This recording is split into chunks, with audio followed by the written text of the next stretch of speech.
오늘의 말씀은 요한복음 2장 13절에서 16절 말씀입니다. 유대인의 유월절이 가까운지라 예수께서 예루살렘으로 올라가셨더니 성전 안에서 소와 양과 비둘기 파는 사람들과 돈 바꾸는 사람들이 앉아 있는 것을 보시고 노끈으로 채찍을 만드사 양이나 소를 다 성전에서 내쫓으시고 돈 바꾸는 사람들의 돈을 쏟으시며 상을 엎으시고 비둘기 파는 사람들에게 이르시되 이것을 여기서 가져가라. 내 아버지의 집으로 장사하는 집을 만들지 말라 하시니. 아멘. 여러분들에게 있어서 오늘 본문에 있듯이 아버지 집, 내 아버지 집, 뭐 좀 더 이렇게 범위를 좁히면 교회가 혹시 여러분들에게는 어떤 곳입니까? 교회가. 혹시 여러분들이 내 아버지 집으로라는 제목을 보고 생각을 혹시 좀 해보셨다. 내 아버지 집으로 뭐라고 말씀하실래나? 아마 이렇게 이런 생각하지 않으셨을까요? 내 아버지 집으로 가자. 내 아버지 집으로 오라. 내 아버지 집으로 돌아오라. 뭐 이런 추측을 하신 분이 있을까요? 있었을 거라고 생각해요. 그것도 중요하지만 오늘은 그런 얘기를 하려고 하는 건 아닙니다. 내 아버지 집으로 오늘 성경에 있는 것처럼 잘못 사용하지 말라. 예. 아주 극단적으로 예수님은 강도의 굴을 만들었다고 그랬어요. 예. 이거는 오늘날 표현으로 하면 욕설에 가까운 겁니다. 우리 표현으로 하면요. 이제 그렇게 변질된 거죠. 하나님의 집 성전이. 그때 성전과 오늘날 교회와는 너무 다르죠. 차이가 큽니다, 여러분요. 비교할 수 없을 정도인데. 그럼에도 불구하고 강도의 굴을 만들었다. 혹평을 하고요. 굉장히 경고하신 말씀이죠. 우리는 말씀들을 좀 돌아봐야 합니다. 내 아버지 집. 내 아버지 집은 아버지께서 세우신 집이고요. 아버지가 함께하는 집인 줄 믿습니다. 거기가 중요한 거죠. 그냥 내 집이 아니라 내 아버지 집. 잘못 사용하고 있지 않는가. 저 스스로도 먼저 그런 반성을 많이 하게 되죠. 제가 이렇게 살면서 보니까 아주 편안한 집이 있는 걸 어느 날 발견했어요. 모두에게 있는 건 아니에요. 이런 분에게 있더라고요. 시집 갔던 며느리가, 시집 간 딸이 친정에 가면 무슨 천국에 들어가는 것처럼 들어가더라고요. 예외는 다 있어요. 안 그런 친정도 있다고 들었어요. 그런데 저희 아내 친정이 그런 것 같아요. 이런 것도 공개해도 되나요? 차 유심히 봤어요. 와 들어가더라고요. 차를 내려놓고 훅 들어가는데 뒤따라가 보니까요, 신발 하나는 마당 중간에 있고 신발 하나는 마루 밑에 있는 거예요. 너무 한 번도 보지 못한 흐트러진 광경이었어요. 예, 얼마나 좋으면 신발을 저렇게 벗고 들어갈까. 그렇잖아요. 그 시집간 딸에게 있어서 그 친정이 이런 곳일 수 있다는 생각이에요. 거기 가면 모든 무장이 해제되는 거예요. 참 신기합니다. 교회가 그렇게 될 수는 없겠지만 정말 여러분들이 그 아버지 집이 하나님의 뜻을 따라서 그런 은혜가 되는 자리가 되길 바랍니다. 그랬으면 좋겠어요. 물론 직분을 맡거나 여러 가지 일을 하고 있는 분들이 긴장하지 않을 수 없죠. 예, 저도 조심은 하는데 잘 안 돼요. 업무에 관계돼서 막 얘기할 땐 제가 일단 텐션이 탁 올라가요. 목소리가 낮추려고 해도 안 내려가요. 그 예배 전에 그런 걸 안 하려고 하는데 그런 것들이 이제 이렇게 눈에 보이면 이제 막 얘기하다 보면 어느 날 보면 제가 부장인가? 뭐 이런 생각이 들 때도 있어요. 그러지 말아야 하는데 하면서도 이제 그런 실수들을 제가 하죠. 너무 상처받지 마세요. 그런 분들에게만 하는 말이에요. 정말 내 아버지 집이 하나님이 왜 성전을 주셨는가 이거예요. 왜 내 아버지 집을. 과거에 광야에서는 성막을 주셨고, 그리고 왕정시대에는 성전을 짓게 하셨고, 그리고 오늘날은 교회가 하나님을 만나는 곳이라고 우리가 여기거든요. 여러분들에게는 어떤 곳입니까? 무엇보다 아버지를 만나는 장소가 되기를 바랍니다. 아버지를 만나는. 맞습니다, 여러분요. 여러분, 이전에 보지 못했던 일들이 그냥 막 일어나는 거예요. 그런데 여러분, 우리가 역사가 교훈하고 있는 거예요. 예, 꼭 신앙적으로만이 아니라 역사가 어떤 때는 그 불의한 세력들이 모든 걸 다 휩쓸어서 지구를 그냥 다 부셔버릴 것 같이 하는데 시간이 흘러가 보니까 아닌 거예요. 아닌 거예요, 여러분요. 그 중에 우리 대표가 대표적인 사건이 저는 히틀러라고 보거든요. 여러분, 우리가 다 지났으니까 우리가 지나간 얘기하니까 이렇게 편안하게 하죠. 그때 시대는요, 히틀러가 정복한다고 다 알았어요. 무시무시한 군대였거든요. 역사의 교훈이에요, 여러분. 그러니까 세상이 이상하다고 해서 너무 거기에 위축되거나 그러지 말고, 먼저 저는 우리가 우리 자신부터 좀 봐야 된다고 생각합니다. 예. 롤러코스터를 탈 때 나만 정신 똑바로 차리고 내가 그것을 탈 만한 어떤 뭔가 자질을 가지고 있으면 롤러코스터는 즐거운 거예요. 어쨌든 여러분, 우리가 오늘날 이런 상황에서 내 자신이 가장 중요합니다. 전 바라기는 여러분들이 다른 것들에 의해서, 다른 세력에 의해서 희생물이 되지 않길 바라는 거예요. 진짜 억울한 겁니다, 여러분요. 예. 한번 따라하겠어요? 나의 믿음을 점검합시다. 아멘. 그러니까 남의 얘기 말고 나부터 점검해야 합니다. 조금 어려운 말씀인데 고린도후서 13장 5절에 이런 말씀이 있습니다. 고린도전서 13장 5절 말씀. 너희는 믿음 안에 있는가? 너희 자신을 시험하고 너희 자신을 확증하라. 예수 그리스도께서 너희 안에 계신 줄을 너희가 스스로 알지 못하느냐? 그렇지 않으면 너희는 버림받은 자니라. 예. 내가 누군지 모르면 스스로 버림받은 자가 되는 거예요. 많은 사람들이 세상이 나를 버렸어요. 부모님이 버렸어요. 이웃이 버렸어요. 뭐 어떤 일이 있는지 제가 자세히는 알 수 없어요. 그러나 성경은 너희는 믿음 안에 있는가? 너희 자신을 시험하고 너희 자신을 확증하라. 신앙에 대한 얘기를 하는 거예요. 여러분 누구시냐는 거예요. 그렇지 않으면 예수 그리스도와 하나님의 은혜 가운데서 스스로 버림받은 자가 된다는 거예요. 예. 이럴 때 있어요. 너무 혼자 내가 스스로의 힘으로 나가기 어려울 때 있어요. 도움이 필요합니다. 뒤에서 말씀드리겠는데 혼자서 안 될 때도 있어요. 물론이요. 그러나 대부분의 많은 경우는 나에게 문제가 있는 거죠.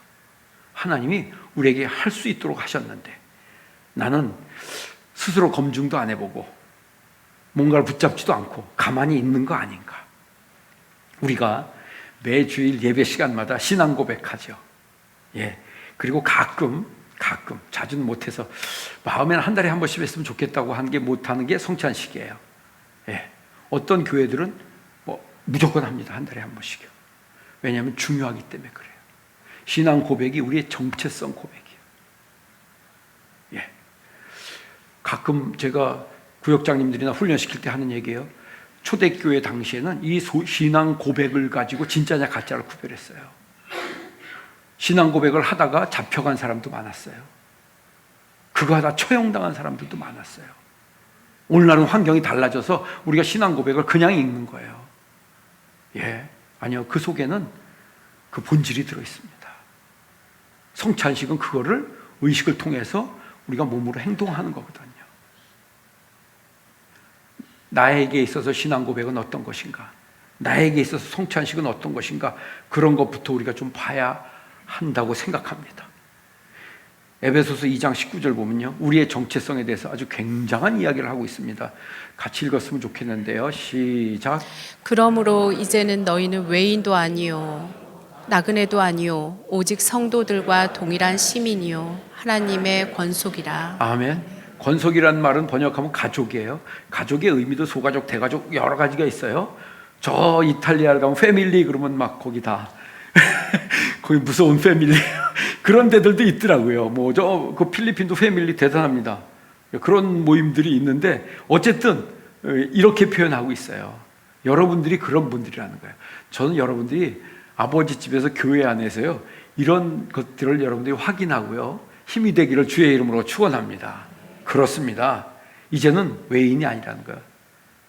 떠돌이나 정처 없는 사람이 아니라는 거예요. 예수 그리스도를 만나서 하나님의 백성이 된 줄 믿습니다. 그러니까 이방인처럼 구경꾼처럼 하지 말라는 거예요. 어떤 부흥강사 목사님이 그러더라고요. 교회에는 3가지 종류가 사람이 있대요. 첫째는 잊어버렸어요. 둘째는 구경꾼이 있대요. 셋째는 일꾼이 있대요. 이렇게 그분의 생각이에요. 그분의 생각이에요. 맞습니다, 여러분요. 여러분들은 어떤 위치에 있는가 하는 것을 스스로 결정하는 겁니다. 스스로 결정할 기회를 교회가 주고 있습니다, 여러분요. 하나님께서 우리에게 주신 굉장한 축복이며 특권이야. 예수를 믿어서 이렇게 되는 거거든. 이런 권리가 우리에게 주어지는데, 아버지 집에서. 밖에서 나가서도 주어졌으면 좋겠는데, 혹시 그런 분 있을까요? 난 밖에 나가서 하늘비전교회 집사라고 했더니 사람들이 막 존경한다. 아니 여러분, 그전에도 요즘은 이제 그것도 다 시대가 지났어요. 그전에 이런 일이 있었잖아요. 어떤 분이 사회 밖에 나와서 퇴근하고 나와갖고 명함 꺼내면서 나 청와대에서 일해. 그랬잖아요. 우 했잖아요. 그래서 그분이 이렇게 좀 받으셨잖아. 나중에 보니까 청와대 운전기사요. 예? 와, 그분은 그 특권을 아주 100배로 물론 감옥 갔습니다. 여러분들, 하나님께서 우리에게 주신 이 신분에 대한 것을 우리가 아버지 집에서 먼저 발견하고 깨닫기를 주의 이름으로 축원합니다. 우리가 하나님 앞에 나올 수 있는 것이 축복이고 특권이라는 거예요. 여러분들이 예배 순서가요, 그냥 형식적인 순서로 지나가지 않기를 주님의 이름으로 축원합니다. 그런 점에서 아버지 집에서 드리는 나의 찬양은 어떤가? 나의 기도는 어떤가? 또 나에게 설교는 좀 어떤가? 그리고 나는 어떻게 봉사하고 헌신은 어떻게 하고 또 헌금은 어떻게 하는가? 나에게 있어서 드려지는 이게 무엇인가? 아버지 집에서. 아버지 집에서. 다시 말씀드려요. 받기 중요하지 않다는 거예요. 중요하지 않다는 얘기가 아니에요. 그러나 이 아버지 집에서 그런 걸 누리고 얻지 못하면 밖에 나가서 어찌 그렇게 할 수 있겠습니까? 여기서 힘을 얻고 여기서 분명한 확신을 가지고 나가서 그렇게 살으라고 하는 것이 하나님의 말씀인 줄 믿습니다. 오늘 일부 예배 때 믿음에 대해서 얘기했어요. 예, 말함으로 믿는 것이 아니라 행동함으로 믿음을 보이라고 그랬어요. 야고보서 사도의 말씀이에요. 예, 그럼요. 말만 하는 믿음은 죽은 믿음이라는 거예요. 행함이 없는 건 죽은 믿음이라고 그랬어요. 하나님은 여러분들이 삶 속에서 그 아버지 집에서 가졌던 그거를 가서 나눠주고 베풀어 그런 은혜를 하나님이 주시고 있다는 사실을 깨닫기를 주의 이름으로 축원합니다. 바라기는 늘 자주 말씀드리는 거예요. 교회에 올 때는 어떤 얼굴을 하고 왔어도 갈 때는 확 좀 힘을 얻어서 가는 여러분들 되기를 주의 이름으로 축원합니다. 옆에 좀 얘기해 주세요. 집사님, 목사님을 위해서도 그렇게 좀 해주시겠어요? 제 간절한 바람 중에 하나입니다. 예, 그런 분들이 계시다고 믿고 제가 힘을 내서 하는 겁니다. 무슨 제 설교가 얼마나 완벽하겠어요? 그렇지 않습니다, 여러분이요. 또 저의 삶이 여러분들보다 뭐 크게 얼마나 낫겠어요? 우리가 어떤 초점, 아버지 집에서 있던 초점을 잃으면 안 된다는 걸 얘기하는 거예요. 우리가 많은 것들 중에서 많은 성도들이 헌금 문제, 물질 문제에 많이들 걸리거든요. 누가복음 21장 2절, 3절, 4절을 한번 읽어보겠습니다. 예수님의 말씀이시죠. 또 어떤 가난한 과부가 2렙돈 넣는 것을 보시고 이르시되 내가 참으로 너희에게 말하노니 이 가난한 과부가 다른 모든 사람보다 많이 넣었도다. 저들은 그 풍족한 중에서 헌금을 넣었거니와 이 과부는 그 가난한 중에서 자기가 가지고 있는 생활비 전부를 넣었느니라 하시니라. 아멘. 예수님이 11조 헌물을 드리는 데에서 얘기한 거 이거고요. 나머지는 다 바리새인들 비판한 얘기예요. 칭찬한 얘기 이거 딱 하나인 거예요. 이 이야기를 하시고 성경에 기록해 놓으신 걸 아버지 집에서는 기준이 다르다는 얘기를 하고 있는 거예요. 예, 여러분들이 하나님 앞에 얼마를 드렸든지 믿음을 가지고 감사함으로 드렸으면요, 그게 크고 귀한 것임을 깨닫기를 주의 이름으로 축원합니다. 아버지 집에서. 밖에서 그렇게 하면 여러분들 어떨 것 같으세요? 통해요? 안 통해요, 여러분이. 밖에서요. 밖에서는 돈 내는 대로 대우받아요. 적게 내는 사람은 어떻게 돼요? 강등시켜요. 뒤로 밀려요. 빠지면 어떻게 돼요? 경고해요. 이게 세상이에요. 그러나 아버지 집은 달라요. 그런데도 많은 분들이 돈 없으면 교회 못 다니겠어. 돈 내는 사람만 인정하는 더러운 교회. 뭐 이런 말들을 하잖아요. 예. 그렇지 않으려고 노력합니다. 노력합니다. 여러분들 보고 많이 내지 마라 이런 뜻이 아닌 거예요. 할 수 있으면 너무 감사하죠. 할 수 있으면 너무 감사하죠. 아버지 집에서 다른 거예요. 여러분들이 아버지 집에서 먼저 물질의 가치를 깨닫기를 주님의 이름으로 축원합니다. 그렇습니다, 여러분. 아버지 집에서. 두 번째, 따라하겠어요. 남을 비판하는 것을 주의합시다. 예, 수준 있는 분들이 들어야 하는 얘기예요. 교회를 오래 다니신 분들은 반드시 귀담아 들어야 하는 얘기예요. 예수님이 직접 이렇게 말씀하셨어요. 마태복음 7장 1절, 2절 같이 읽어야 할 것 같아요. 시작. 비판을 받지 아니하려거든 비판하지 말라. 너희가 비판하는 그 비판으로 너희가 비판을 받을 것이요 너희가 헤아리는 그 헤아림으로 너희가 헤아림을 받을 것이니라. 아멘. 혹시 오해하는 분들이 있을까 봐 제가 해석을 답니다. 예수님이 비판 자체가 틀렸다는 얘기가 아니에요. 비판의 내용이 잘못됐다는 얘기가 아니에요. 전혀 그것과 다른 얘기예요. 이 말씀의 초점이 뭐예요? 비판할 때 조심하라는 거예요. 그 비판으로 당신도 비판받을 수 있다는 거예요. 예. 그런데 비판할 때 그걸 모르고 하는 거예요. 제가 겪어보니까 심지어 본인이 실수하고 있으면서 그 실수를 다른 사람을 지적하더라고요. 자기도 못하고 있으면서 남의 예배를 지적하더라고요. 내가 볼 때는 그 사람의 예배가 더 엉망인데 내가 조금 아는 성경 구절을 가지고 내가 조금 드린 예배를 가지고 이렇게 하는 것들을 제가 봤거든요. 예수님의 말씀은 당신도 비판받지 않아. 그러니까 먼저 자신을 돌아보고 주의하라는 거예요. 비판하고자 하는 마음이 뭔가가 잘못된 것이 눈에 들어왔을 때는 스스로를 먼저 돌아보라는 말씀임을 깨닫기를 주의 이름으로 축원합니다. 우리 옛말에 그런 거 있잖아요. 뭐 묻은 개가 겨 묻은 개 나무란다. 그래서 제가 설교 준비하면서 고쳐봤어요. 새로운 버전을 청년들이 올 거라고 기대하고 이렇게 봤어요. 뭐 묻은 개가 크림 묻은 개 나무란다. 뭐 더러운 게 묻었다는 거죠. 아니요, 맛있는 크림이 묻었는데 자기 자신을 안 돌아본다는 게 우리가 먼저예요. 적어도 우리는요, 세상을 비판하고 이 혼란을 갖고 팍 하기 전에 먼저 날 봐야 합니다.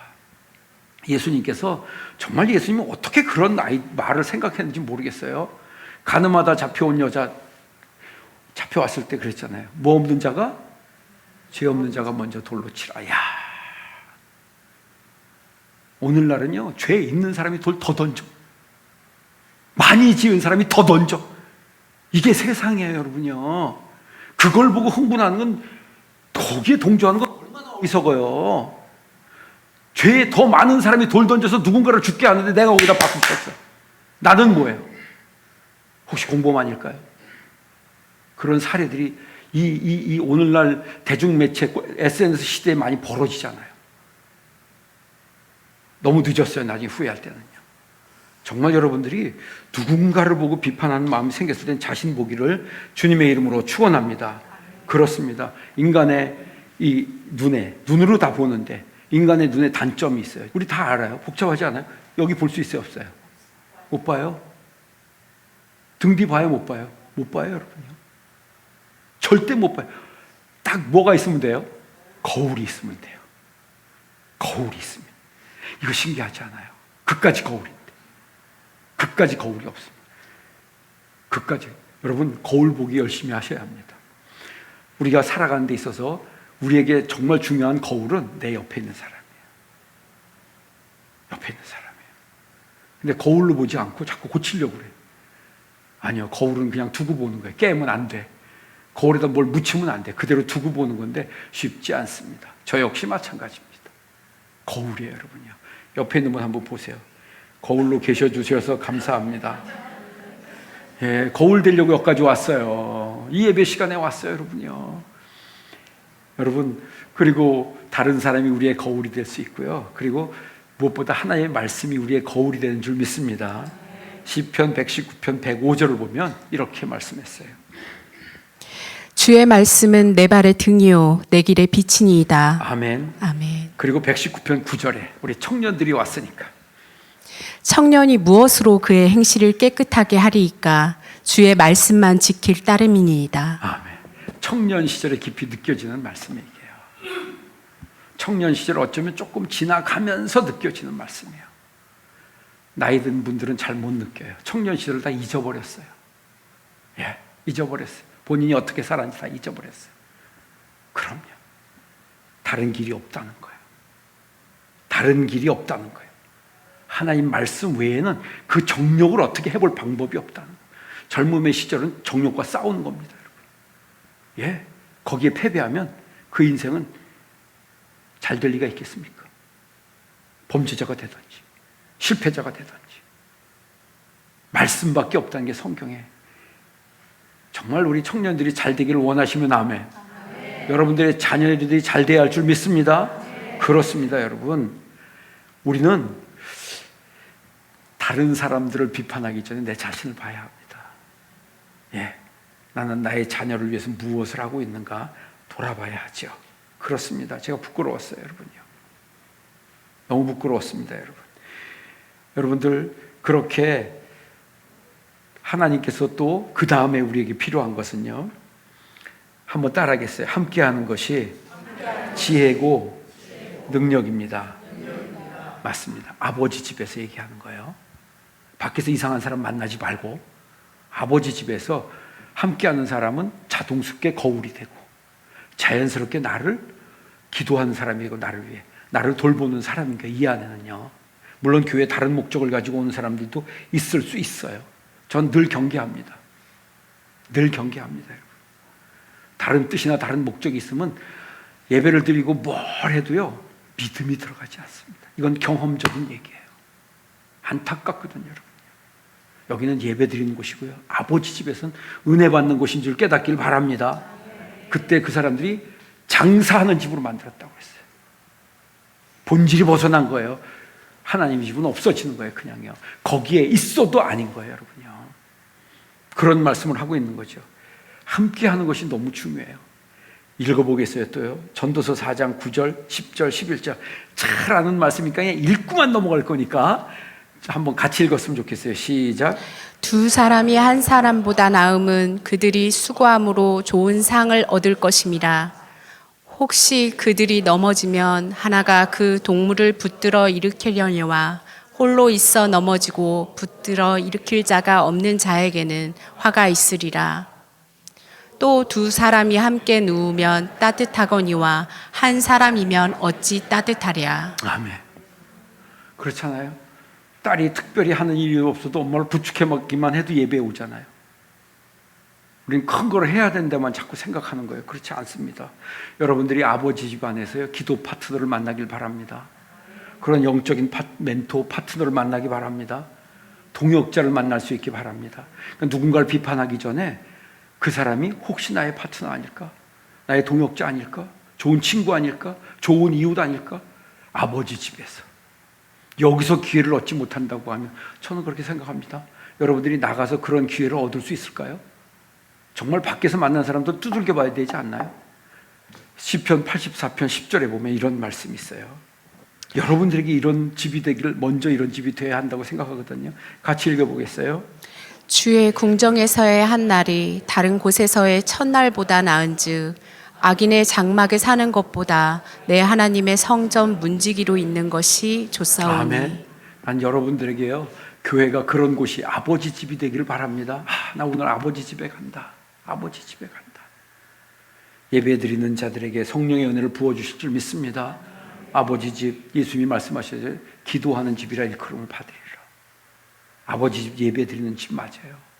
내가 봉사하고 헌신하고 또 복음 전하고 영혼 살리는 집이 맞습니다. 오늘날 그걸 잃어버렸을 때 세상이 뭐라고 하든지 우리는 먼저 자신을 돌아보고요, 아버지 집이 회복되기를 주의 이름으로 축원합니다. 여러분들에게 늘 그런 은혜가 있어서 이 9월 달 동안에 예배와 은혜가 넘치기를 주님의 이름으로 축복합니다.